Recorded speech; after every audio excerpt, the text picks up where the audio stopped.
queria agradecer o convite do Mário. Na verdade, eu acho que, estava até falando com o Mário, que toda vez que a gente tem uma doença, ou alguém familiar doente, né? E há uns 5 anos atrás eu tive minha esposa que teve leucemia, e hoje ela está bem, na verdade.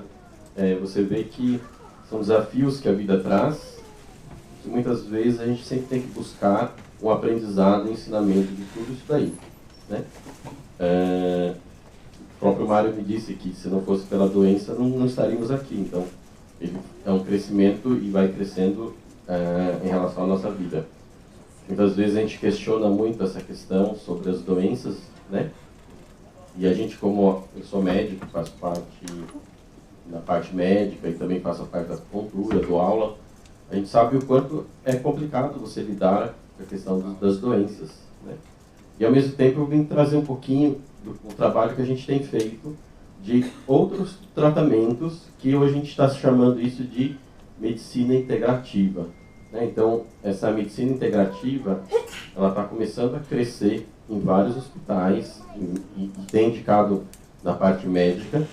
E hoje faço parte da medicina integrativa do Hospital Albert Einstein e acabo dando aulas sobre a questão da acupuntura nesse setor. E se a gente for observar o conceito da medicina integrativa, ele vai falar que é a questão da cura pelo equilíbrio, né? E ao mesmo tempo a gente tem que fazer uma cura por completo em relação a corpo, mente e espírito. E muitas vezes a gente olha o paciente só fragmentado. Então, eu estou com um problema no olho. Então, assim, só olha o olho, né? Mas, na verdade, você vai perceber que o corpo é um todo. Então, muitas vezes a gente fica focando só o olho, mas você vai perceber que alguns sintomas, até que ela falou sobre tontura, que tem, eu vou tentar explicar um pouquinho como a medicina oriental explica esses sintomas, para você ver que também tem uma certa integração, tá? Não tem nada a ver com religião. Não. Na verdade, a questão da acupuntura é uma medicina, né? Na realidade, eu falo para os pacientes, na verdade, que não precisa ter fé para você fazer o tratamento, mas sim você tem que fazer o tratamento, né? E aqui não tem nada a ver com a questão religiosa, tá? Mas você vai perceber que também a questão religiosa, ou mesmo espiritual, também é importante. Se você não tem nada de fé em relação às coisas, tudo fica mais difícil, né? Se você briga com as coisas, acho que a gente acaba brigando com Deus, né? Quando tem umas coisas dessas. Mas você vai perceber que a fé, a espiritualidade, também faz parte da alimentação das coisas para a gente. A gente não pode desprezar, certo? Então, assim, ter fé, ir para uma igreja, rezar, tudo isso também é importante. Eu acho que você não pode também dissociar isso, tá claro? A medicina tradicional chinesa, ela, na verdade, ela é um conjunto de terapias, né? Então, a mais conhecida aqui é a questão da acupuntura, que eu vou falar um pouquinho sobre a acupuntura aqui. Mas ela também envolve as ervas, que seria a fitoterapia, envolve uma terapia chamada Moxa Bustão, que é uma terapia de aquecimento dos pontos de acupuntura. Tem a questão da ventosa terapia, que é uns copos que você faz, puxa a pele. Eu vou mostrar umas imagens disso aí. Tem a questão...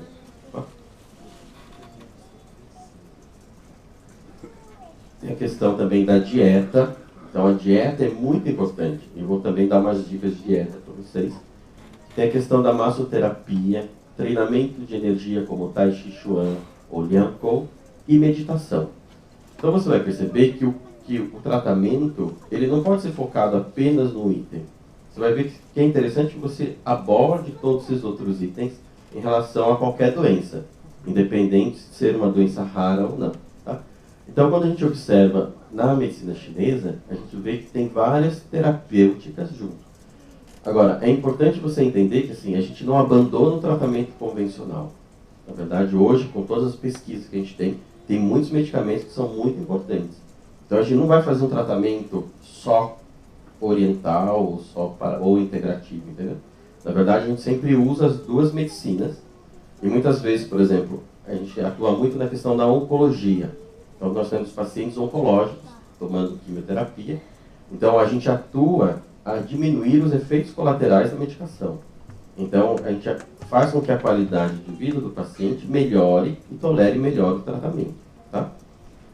E aí o que acontece? Aqui eu tenho, então, a moxa bustão, que é um calor, que é uma erva que a gente queima, que chama Artemisia vulgaris. Tem a questão da ventosa terapia, que é uma tradição muito antiga, que ficou muito famoso nas Olimpíadas, com o nadador Michael Phelps, né? Então essas manchas que às vezes aparecem nos atletas, ó, nas Olimpíadas, todas elas são tratamentos de ventosa. Na realidade, você cria um vácuo na pele, ele puxa, e obviamente forma alguns hematomas. Mas eles são excelentes para fazer com que a circulação da energia do corpo seja mais harmoniosa e também reduza a dor, por exemplo, na parte muscular. Tá? Se a gente pensar na história da medicina chinesa, é uma história bem antiga. Na verdade, ela data de quase 5.000 anos. Né? Então, nessa dinastia aqui desse imperador amarelo, foi os primeiros relatos da acupuntura. Então, assim, para um conceito teórico durar mais de 5.000 anos, significa que alguma coisa de bom ele tem. E hoje a gente está transformando o conhecimento oriental antigo e ajudando na medicina ocidental a gente associar o pensamento oriental com o nosso conhecimento alopático. E você vai perceber que a medicina fica muito mais completa em relação a isso.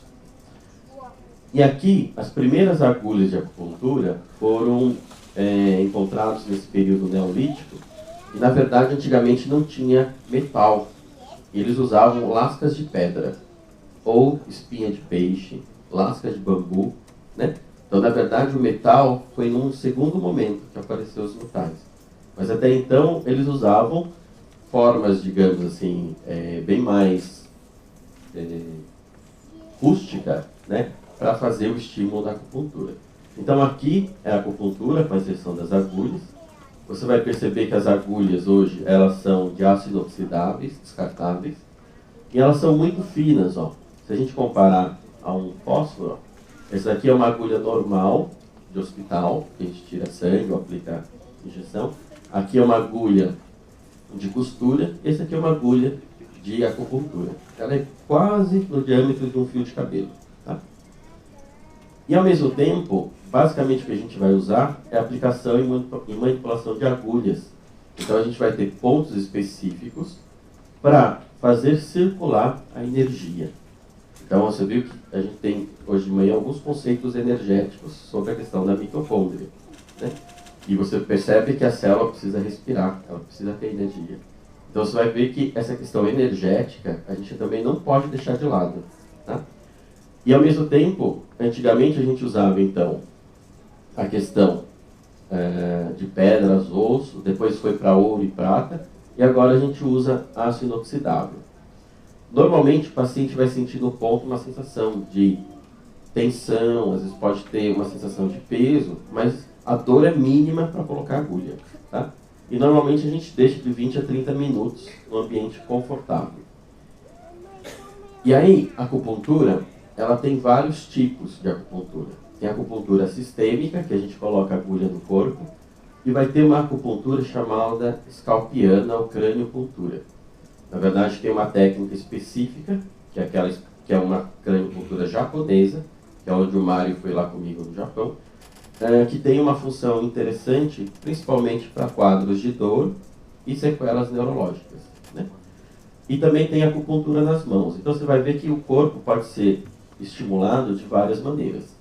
Então também tem a acupuntura auricular, que as pessoas muitas vezes colocam agulhas ou muitas vezes colocam sementes, né? Então você vai perceber que a orelha, ó, se você observar, parece um feto invertido.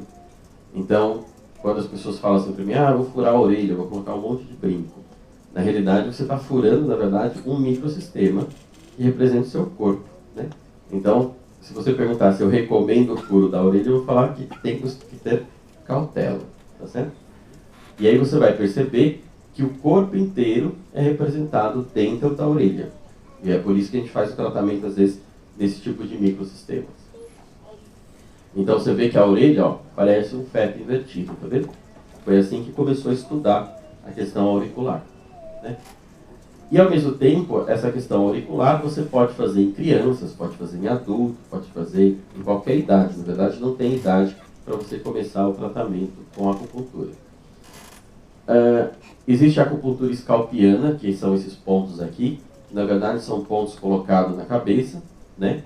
E, ao mesmo tempo, eu vou ter pontos relacionados aos órgãos do sentido. Então, eu vou ter um ponto aqui, ó, referente ao olho, um ponto do nariz, que são microsistemas, que é onde a gente consegue tentar atuar nas estruturas que a gente precisa tratar, né? E aqui você vai ter, então, fotos colocando agulhas na cabeça, tem crianças que podem ser agulhados, né? E esse daqui que eu vou mostrar agora é o professor Yamamoto, que é um médico japonês que desenvolveu essa técnica de craniopuntura. E nessa oportunidade o Mário foi lá para ser tratado com o professor, ó, colocou as agulhas, né? É você, umas agulhas aqui.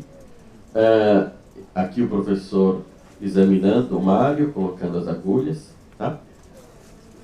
E aí o que acontece? O Mário, na verdade, ele me procurou com essa questão da perda visual. Na verdade, eu conheço o pai dele, que é médico, que foi meu aluno de acupuntura, e me perguntou o que eu podia fazer para tentar ajudá-lo na questão da perda visual, né? Aí eu falei para ele, olha, obviamente por ser uma doença muito rara, a gente não tem tanto contato sobre a questão do Leber, né? E aí o que acontece? Está dando um probleminha.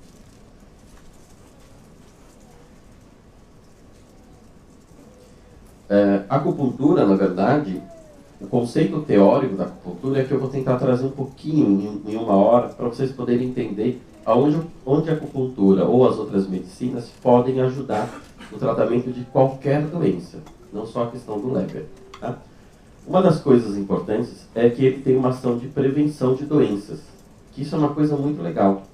A questão também de curar ou aliviar as dores, tanto agudas ou crônicas. E também a gente consegue abordar o quadro também emocional. Então, você vai perceber que muitas doenças, eles desequilibram a nossa parte emocional, né? Seja ela por a questão de ansiedade, seja ela por preocupação. Muitas vezes as emoções que a gente geram também podem vir a piorar a doença. Ela pode gerar a doença, mas também pode vir a piorar a doença. Então, a abordagem terapêutica da acupuntura, ela pode ter de vários níveis. Muitas pessoas acham que a acupuntura só serve para tratar a dor, né?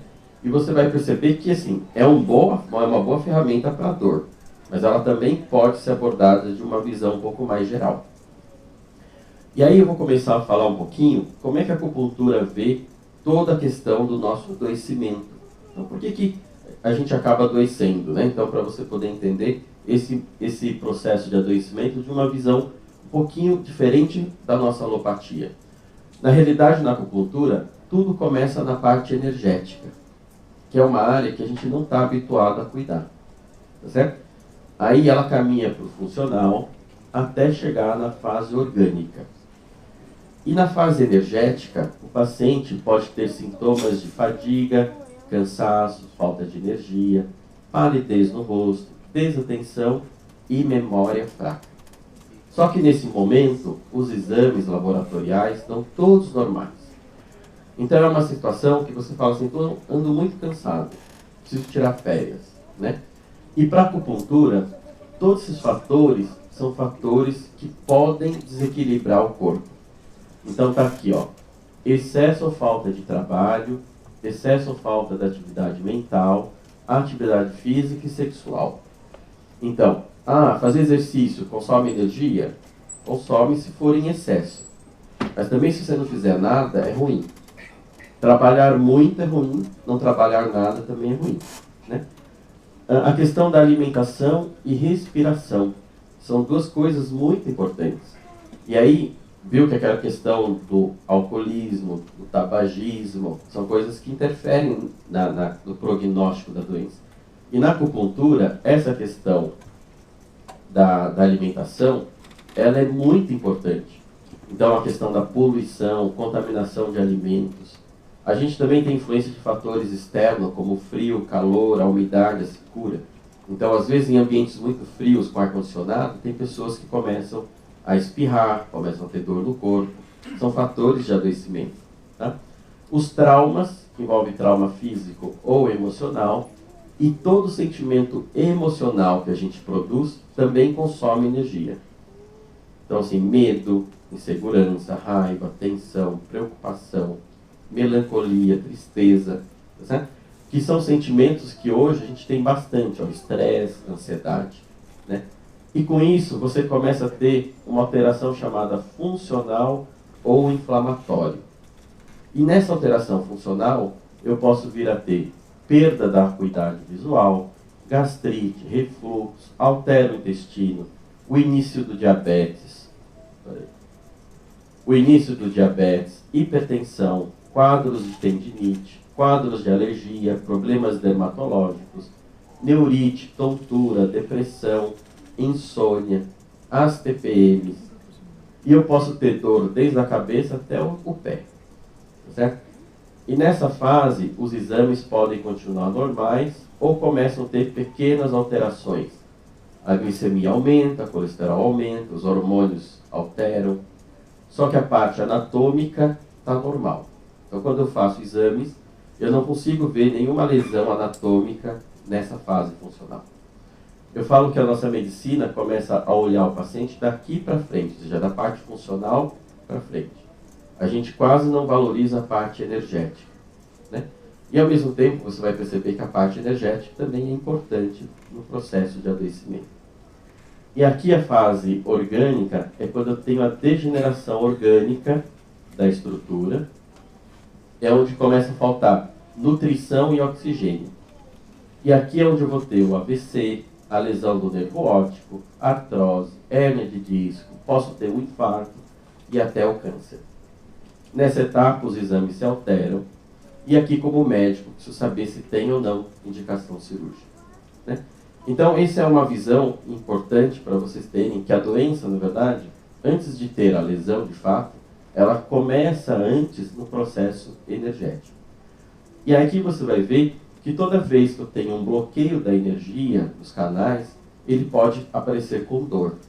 Então, às vezes, um primeiro sintoma de desequilíbrio é dor. Então, eu começo a ter dor no cotovelo, dor no joelho, entendeu? Dor na lombar, que muitas vezes a gente só trata com anti-inflamatório ou analgésico. Mas muitas vezes você vai perceber que já é o fluxo energético, já bloqueando os canais. Tá? E aí o que acontece? Para a acupuntura, a fraqueza hereditária também é importante. Então, há 5.000 anos, ele não tinha conhecimento de genética, de DNA. Mas ele falava que os pais herdavam as energias para os filhos, entendeu? Não? Então, quando você dá à luz a uma criança, você está dando a sua energia para aquela criança.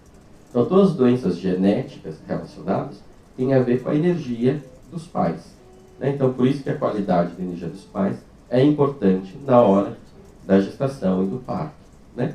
E aí, isso é uma coisa que a gente está começando a observar, as doenças relacionadas à genética. Tá? Também as doenças crônicas podem consumir energia. Tem também o ambiente externo, então assim, a secura, muito calor, muito frio, muita umidade ou muito vento, são coisas que tem que tomar cuidado, que pode também gerar um certo desequilíbrio interno. Tem a questão da alimentação. Então assim, hoje a gente tem a possibilidade de comer tudo que está, digamos, no shopping, nos restaurantes, né? E você vai perceber que muitos alimentos são muito calóricos, né? Na acupuntura, eu vou mostrar que a questão do consumo excessivo de leites e derivados não é muito bom. A questão da farinha, a questão dos doces, né? São coisas que muitas vezes a gente tem que tomar um pouco de cuidado na questão do consumo. Então, as frituras, né, são muito ruins. Também o excesso de trabalho. Então, as pessoas hoje andam muito estressadas, sobrecarregam. Então, faz 10.000 coisas ao mesmo tempo, né? Então, isso também consome energia. A questão da atividade sexual excessiva. Então, às vezes, após uma relação, o paciente refere que começa a ter dor de cabeça, tem muito cansaço. Então, tem que começar a observar se acaba não tendo um certo consumo a mais da energia. Tá?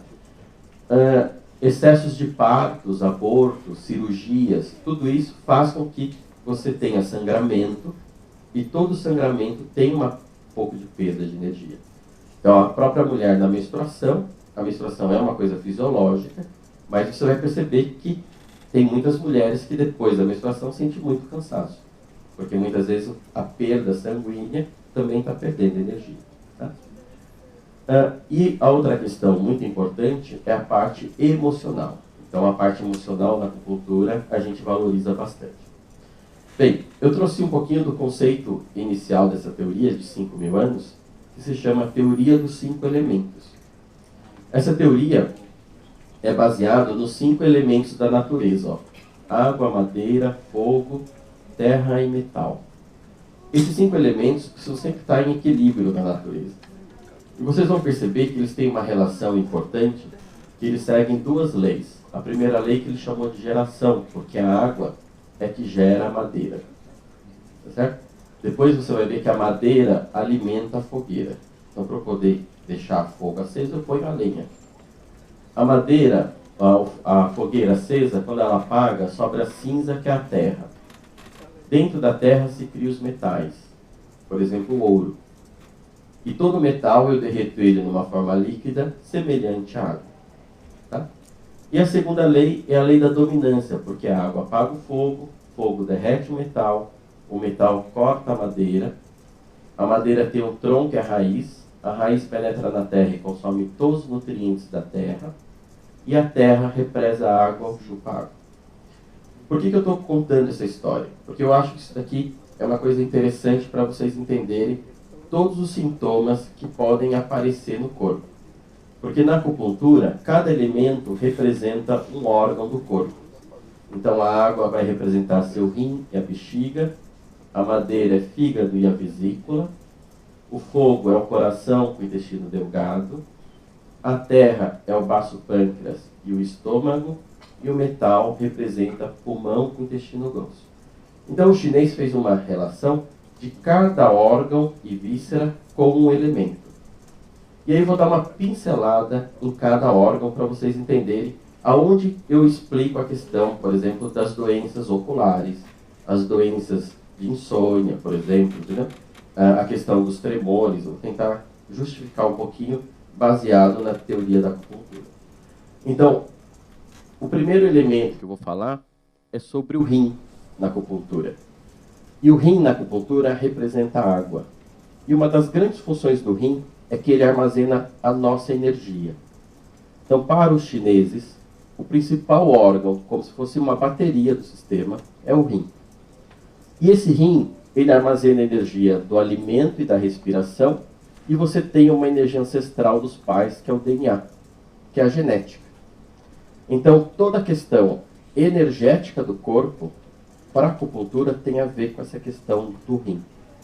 E aí, quando a gente nasce, a energia é plena, e ao longo da vida, essa energia está sendo consumida.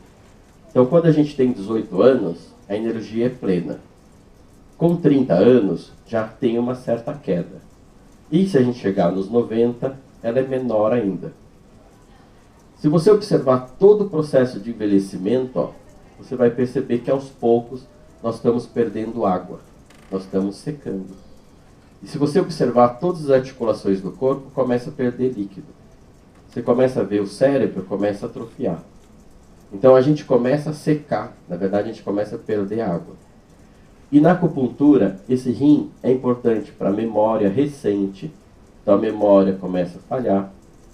A cor do cabelo, então quando o meu cabelo fica branco, começa a ficar mais fino e cai, para a acupuntura a gente fala que ele está ficando velho, está ficando com baixa da energia do rim. Ele também dá energia para a parte auditiva, por isso que pode ter perda auditiva e pode ter zumbido. Ele cuida também da parte sexual, podendo ter perda da audição, perda da libido e diminuição da impotência e ejaculação precoce, faz você ter vontade de fazer as coisas, e ele tem uma relação direta com os medos e as inseguranças. Então, a pessoa começa a sentir mais medo, começa a ficar mais inseguro, e pode vir a ter síndrome do pânico.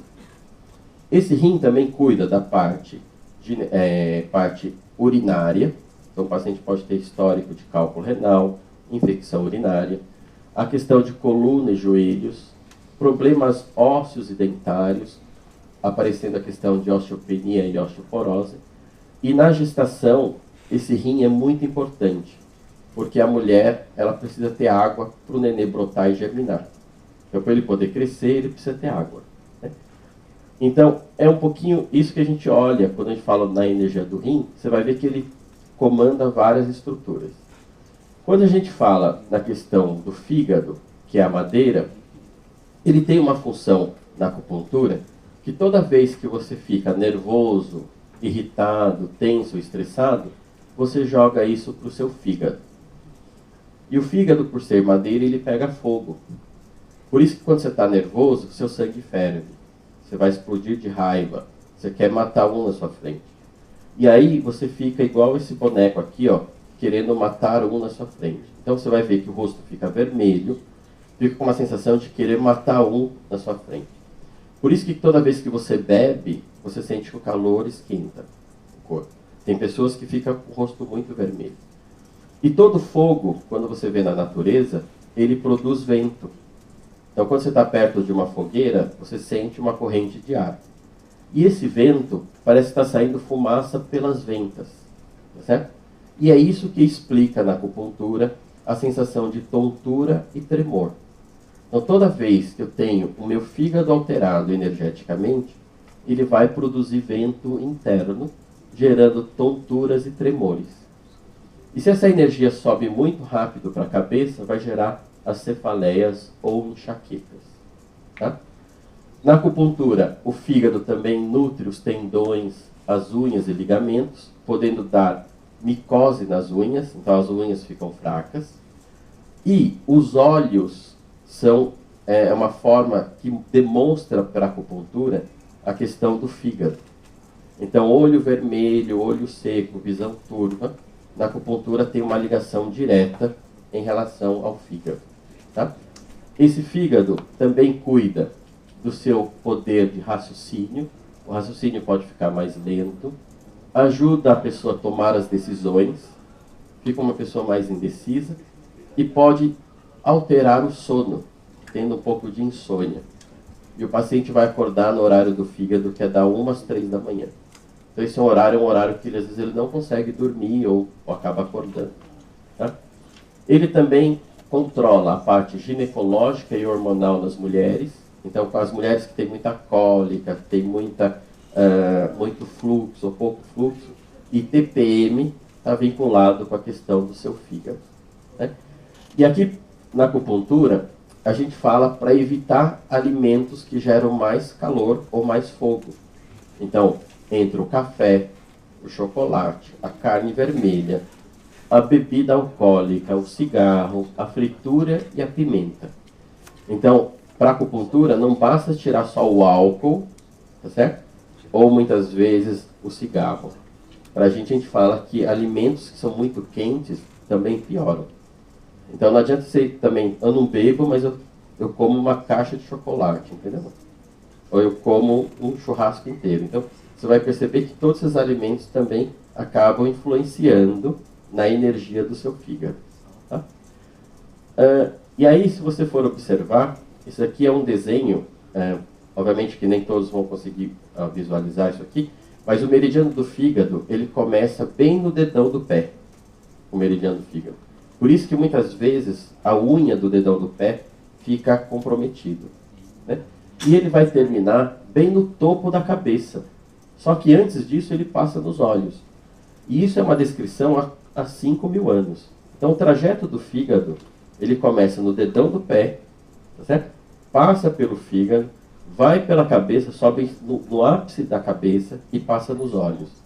Por isso que muitas dores de cabeça, o paciente refere dor nos olhos e às vezes refere que está puxando a cabeça. Então quando tem esses tipos de cefaleia ou enxaqueca, a gente fala que tem que tratar o fígado. Então você vai ver pessoas que muitas vezes sofrem de enxaqueca crônica e que muitas vezes tem que trabalhar essa questão do fígado na acupuntura, tá? Você vai ver aqui, por exemplo, esse é um outro meridiano, que é o da vesícula biliar. O paciente pode ter dores de cabeça nessa região temporal. Então ele refere uma dor assim bem próxima aqui do olho, uma região temporal. Que fígado e vesícula na acupuntura tem uma ligação energética muito relacionada. Fora essa dor de cabeça, o paciente pode ter dor nas pernas, como uma dor ciática, que irradia por trás das costas, da nádega e as pernas, tá? Devido ao trajeto do meridiano. Aí o terceiro elemento é o fogo, que representa o coração. Então você vai perceber que o paciente começa a desequilibrar. Então começa a perder a água, começa a produzir fogo.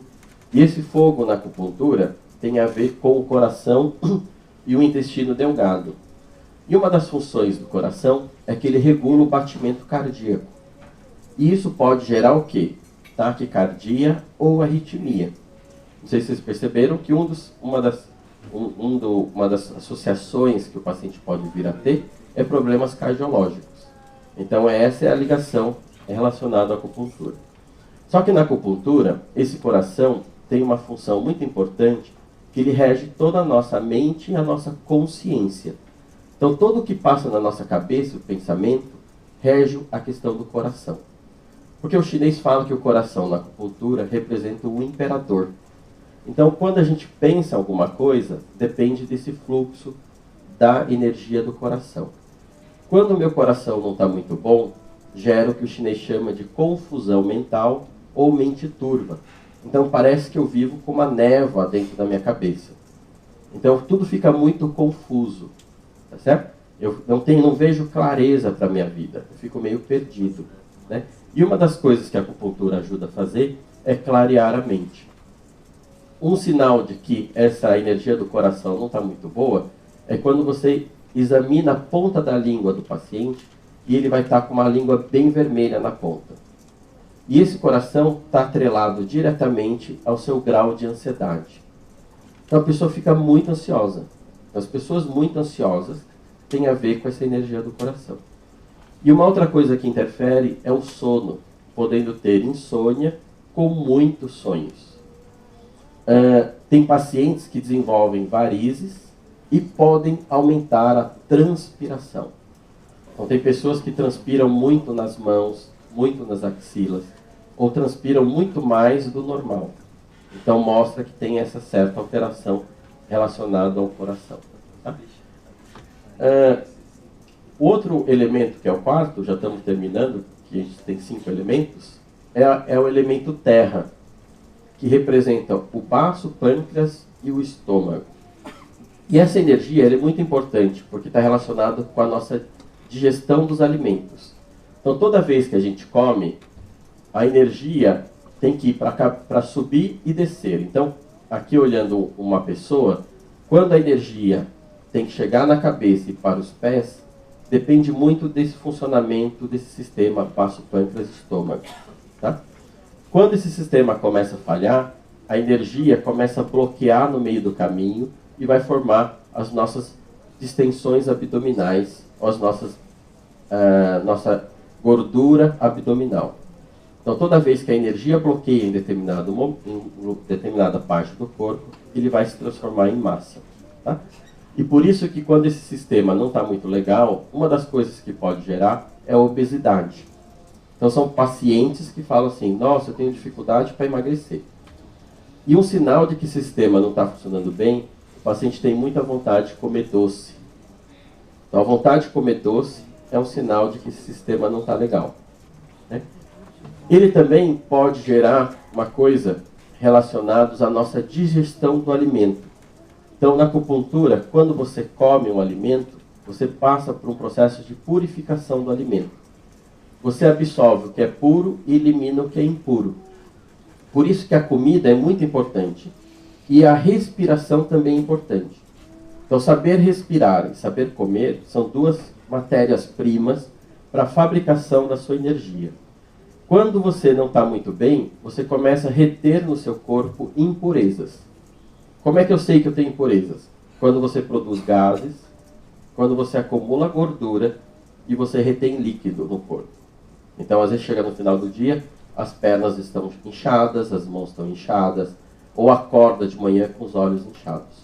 Né? Toda vez que eu retenho a umidade, é sinal de que eu estou retendo impureza. Esse sistema é muito frágil porque se eu tenho excessos de preocupações e pensamentos, se eu tenho erro alimentar e excesso de trabalho, ele enfraquece o sistema. Então, por isso que pessoas que pensam muito, muitas vezes têm muita vontade de comer doce. Tá certo? E toda vez que você fica muito tenso, raivoso, estressado, você ataca o fígado. E o fígado, por ser madeira, consome a energia da terra, que é do baço pânico. E vai dar dor de barriga, vai dar gastrite e refluxo. Porque a energia do estômago sempre tem que descer. Quando ela sobe, gera o refluxo ou gastrite. Então, a acupuntura, a gente olha o corpo como um todo, a medicina chinesa. A outra questão que pode gerar é fraqueza muscular e hematomas. Então, o paciente às vezes começa a formar hematomas no corpo sem bater, sabe assim, quase não bateu, mas forma um hematoma. Isso é um sinal de que esse sistema também não está legal.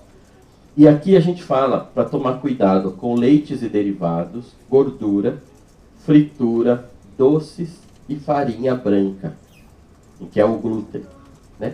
Então, isso a medicina chinesa já fala há muito tempo. E hoje a nossa medicina está começando a observar isso. Pacientes com intolerância de leite, lácteo, intolerância ao glúten. E você vai perceber que isso interfere muito na energia do alimento. Então você também tem que tomar cuidado no que você está comendo. Tá? E aí, o último elemento está relacionado com o metal, que representa pulmão e o intestino grosso.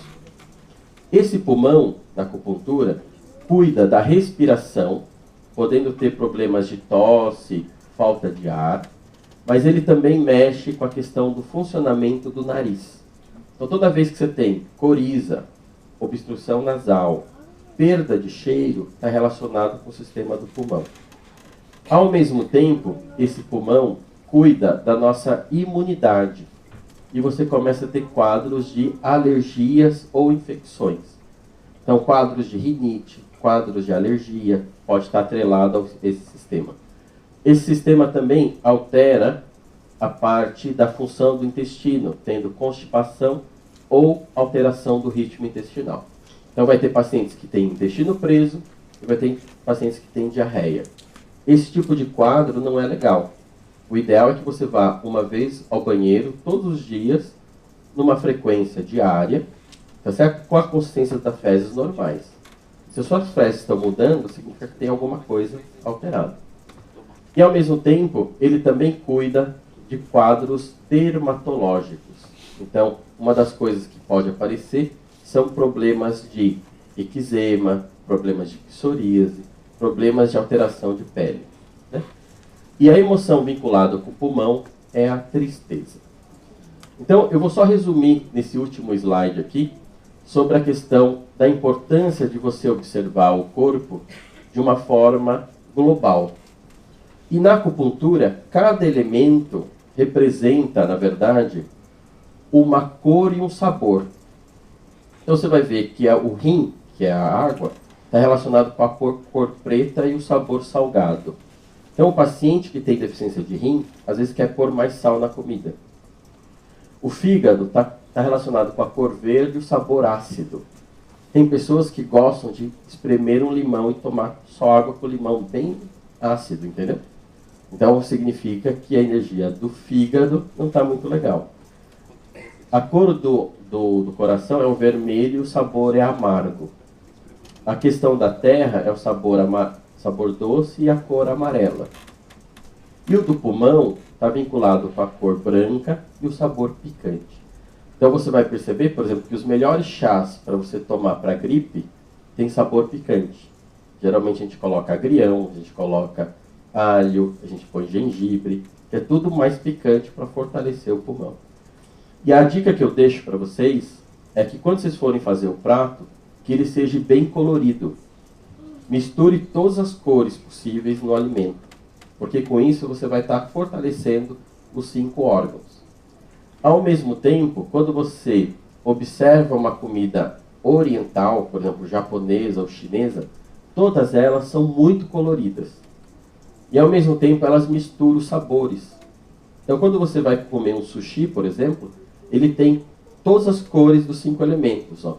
Tem a cor preta, que é a alga, tem o arroz, que é branco, tem o ovo, que é o amarelo, tem o vermelho, que é o gengibre, tá certo? E tem aqui o verde, que é o pepino. Então, todas as cores estão no mesmo alimento. Então, quando você come um alimento desse, você percebe que você não se estufa. Você come muito bem e sai muito bem de um restaurante oriental. Então, você vai ver que a culinária oriental ela é muito indicada para qualquer qualidade de vida em termos de dieta que você queira fazer. Tá? E a última, uma outra dica é observar a temperatura dos alimentos. Não comer só alimentos frios e crus. Então, comer só salada não é muito bom. Quando você vai comer comida japonesa, normalmente você tem o sushi e o sashimi, que são comidas cruas, tá? E frias. Só que ao mesmo tempo ele serve o gengibre, serve a sopa, serve a raiz forte, serve o chá para aquecer o alimento. Então você sempre tem que equilibrar o alimento na temperatura. Você não pode comer só salada e também não pode só comer coisa quente, entendeu? Então você tem que equilibrar as duas temperaturas. Que aí vem uma teoria chamada Yin e Yang, que é uma teoria da acupuntura que mostra o equilíbrio entre o calor e o frio. E aqui eu mostro que os 3 brancos a gente tem que tomar cuidado, ó, que são os leites e derivados, a farinha de trigo e o açúcar. Os 3 brancos, na acupuntura, a gente pede para o paciente evitar. E se você estiver numa fase de doença ativa, aí você tem que cuidar mais da alimentação. Então, para você não se prejudicar com essa matéria-prima do alimento, entendeu? Porque ela é fonte de energia. E ao mesmo tempo, que horas que eu tenho que comer? Então, na alimentação, a gente tem o café da manhã, o almoço e o jantar. E na acupuntura, a gente fala que você tem que comer o café da manhã igual um rei ou uma rainha e não dividir o alimento com ninguém. No almoço, coma que nem um príncipe ou princesa e divida o seu alimento com seu melhor amigo. Tá certo? E na janta, você tem que comer igual um mendigo e ter todo o alimento para o inimigo. Então, o melhor horário para se alimentar é de manhã. Então, você não pode sair de casa correndo, não tomar café da manhã, almoçar pouco e chegar em casa jantar igual um boi, entendeu? Não? Porque esse é o pior horário para você comer. Então, se você quiser começar a melhorar a alimentação, você precisa começar a melhorar o horário de alimentação. Tá? E aqui, eu vi que ela mostrou um gráfico sobre a questão de luto. E, na verdade, dá para aplicar na questão da doença. Então, toda vez que a gente pega um diagnóstico de uma doença, ou uma pessoa morre, você vai ver que a gente tem umas fases psicológicas que a gente passa. E a gente passa primeiro por uma fase de negação, uma segunda fase que é a raiva, depois a gente entra numa depressão, que ela falou assim, um vale que a gente desce no canyon, e aquilo ali, depois a gente sai para uma aceitação e aprendizado. Então tudo que a gente passa, muitas vezes, a gente passa por essas etapas. Só que nessa fase, muitas vezes, na depressão, a gente acha que não tem mais solução. A gente fica muito triste, entendeu? E ao mesmo tempo, você tem que saber que a gente tem que ter forças para passar e superar isso, para poder aceitar e aprender com a doença. Eu queria deixar uma última mensagem sobre a questão de adoecimento, que é como eu encaro os problemas. Então, muitas vezes, a gente acha que o que a gente tem é um grande problema, né? E, ao mesmo tempo, os familiares também acabam gerando isso. Mas você vai perceber que a gente não pode sofrer com problemas que não existem ainda. Então, a primeira pergunta que você tem que fazer é se realmente o problema existe. Porque, às vezes, eu já estou lá na frente já sofrendo, entendeu? A outra pergunta que eu tenho que fazer para um problema, se realmente ele é meu mesmo. Ou eu acabo comprando muito o problema dos outros. E às vezes eu acabo me preocupando muito mais com o outro do que comigo. Tá certo? E toda vez que eu tenho um problema meu na minha mão, eu só tenho 2 saídas. Ou eu resolvo o problema e ele acaba, ou eu não consigo resolver. Tá certo? Então eu resolvo o problema ou eu não estou conseguindo resolver. O que eu fico mais nervoso são os problemas, ou mais tenso, são os problemas que eu não resolvo. E aí eu vou perguntar se para resolver necessita tempo. Porque tem coisas que eu não vou fazer hoje. E só vai ficar pronto daqui a um tempo, por exemplo. Então você vai fazer um curso, vai durar 1 ou 2 anos, e esse tempo é necessário para que aquilo termine. Ou você vai fazer uma reforma, vai durar 1 ou 2 anos, mas é tempo necessário que termine. Então esse tempo é necessário para que o problema se resolva. E para isso eu preciso ter paciência. Tá certo? Só que eu tenho problemas, por exemplo, como uma doença rara, que eu não resolvo e percebo que nem o tempo às vezes vai resolver. Tá certo? Aí eu falo que todos os nossos problemas que não têm solução, eu não chamo mais de problema. E passo a chamar isso de situação de vida. Qual que é a diferença? O problema a gente busca uma solução. Agora a adaptação eu sou obrigado a buscar, a situação eu sou obrigado a buscar uma adaptação.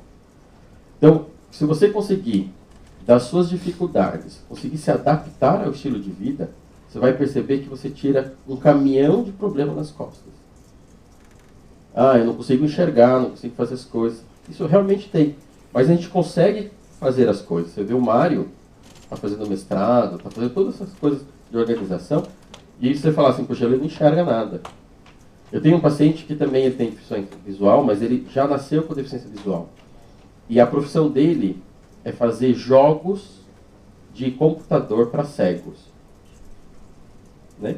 E a esposa que enxerga fala assim, doutor, se você for jogar contra ele a corrida de Fórmula 1, você perde. Né? Porque tem um carrinho que dá para olhar, mas ele faz tudo através da audição. E ele ganha de qualquer um sobre isso aí. Então, assim, às vezes a gente precisa fazer igual esse passarinho, às vezes. Então, a gente não consegue, às vezes, sentar as pernas direitinho, a gente tem que abrir as pernas para poder se adaptar. Então, a vida é um pouco isso, né? Você tem que trazer esse tipo de adaptação, muitas vezes, porque se você ficar brigando para tentar resolver um problema, uma situação, você perde muita energia. Então, por exemplo, um outro exemplo de situação é o trânsito de São Paulo. No trânsito de São Paulo você não resolve.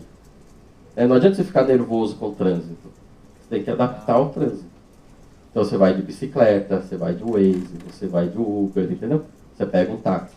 E isso é mais ou menos o que também temos que fazer com, às vezes, algumas doenças. A gente tem que se adaptar à situação que a gente está vivendo. E eu queria só tirar essa questão que a acupuntura não é por prego, os pontos de acupuntura, que não é fazer, tipo, pegar um porquinho da Índia cheio de espinho e jogar no paciente, tá certo? Fazer voodoo, tá certo? Por um monte de pontos, assim como o voodoo. E, na verdade, hoje a acupuntura é uma especialidade médica, é reconhecida pela Associação Médica, e é uma forma de tratamento a mais que a gente tem, não só para a questão do Leber, mas é para uma doença geral. Tá bom? Obrigado.